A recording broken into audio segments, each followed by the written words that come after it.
So if you didn't know, Boosie actually did get bail, then they withheld, and now he's getting bail in about 2 hours after this video post. But what's crazy is what happened in court yesterday that nobody got to report on. And if they did, my bad, I didn't see it. But it is what it is. Man, listen to this. Exclusive, baby. Rapper Boosie Badass to be released on bail after rearrest in San Diego. Prosecutors said that on May 6, Boosie Badass was seen in an Instagram live video with the gun tucked into his waistband. Police used a helicopter to spot the SUV hatch he was riding in and stopped it. Louisiana-based rapper Boosie Badass, who was arrested in San Diego last month for allegedly being a felon in possession of a gun, is expected to be released from federal custody following a judge's order Tuesday granting him bail. The 40-year-old rapper, whose real name is Torrance Ivy Hatch Jr., was initially charged by state prosecutors following his May 6th arrest during a traffic stop in Cholas View neighborhood. Hatch was in San Diego to film a music video and perform later that night at a Gaslamp Quarter nightclub. According to one of his attorneys, Megan Blanco, Hatch was prepared to plead guilty in the state's case and was expected to be sentenced to probation. However, the state's case was dismissed, and following a court appearance last week, Hatch was arrested on newly filed federal charges. He has remained in custody since then. As federal prosecutors stated, they needed additional time to prepare for a hearing regarding Hatch's detention status. On Tuesday, U.S. Magistrate Judge Allison Goddard, or Goddard, however y'all want to say it, granted Hatch bail, and if released, he will have to follow a number of conditions, including no travel outside the United States. Hatch is expected to appear in federal court next week for another hearing in the case. Assistant U.S. Attorney Sandor Callahan argued in court that Hatch presented a danger to the community and was a flight risk, while Blanco argued her client was compliant with all state court conditions and made all court appearances while out of custody. Callahan said that on May 6, Hatch was seen on Instagram Live with a gun tucked into his waistband. Police used a helicopter to spot the SUV Hatch was riding in and stopped it.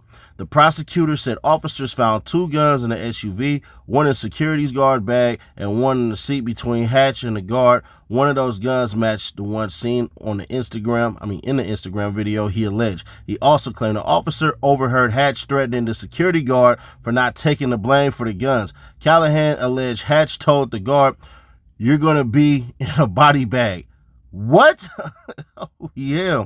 The prosecutor described the incident as a well-thought-out plan to arm himself and hide the truth from law enforcement. An audio recording is played in court. Hatch is heard repeatedly telling officers that the guns belonged to his security guard and that he only had the gun in his waistband for the music video he was shooting. Blanco told the judge the guard brought the guns when he flew from San Diego to Georgia and declared both guns to TSA officials. She also denied Hatch ever threatened the guard and said if such a threat was made, it would have been recorded on one of the officer's body-worn cameras. She said Hatch did not present a danger to the community as his prior convictions are nonviolent and are related to marijuana possession and distribution. Regarding the risk of flight, she said that though he has few ties to Southern California, Hatch has extensive ties to his community, family, and fans, some of whom attended Tuesday's hearing. The attorney accused San Diego police officer employing a disproportionate response, including over 14 officers and a helicopter for a felon in possession of a firearm case, and said prosecutors' delay of his detention hearing cost him $160,000 he would have made through his performances and other work obligations over the weekend. It is outrageous that the government decided to swoop on the day that he was going to enter a plea for probation, pull him in federally, detain him, and then announce an inability to move forward with their detention hearing, knowing what he had scheduled for the following weekend, she said. So Boosie actually pled out. That's what got the charges, quote unquote, dropped. He got probation for it from the state, which is wild because dual sovereignty. For y'all who don't understand, that's dual sovereignty. But either way that go, bro. Hey, man. Boosie threatening the guard and then telling them, man, you gonna take the... I think the police lying on that one. I do. But I'm going to keep it authentic. What say Boosie actually is him showing up back and forth to go to court and make sure that he basically had a pattern of behavior. That's what they did.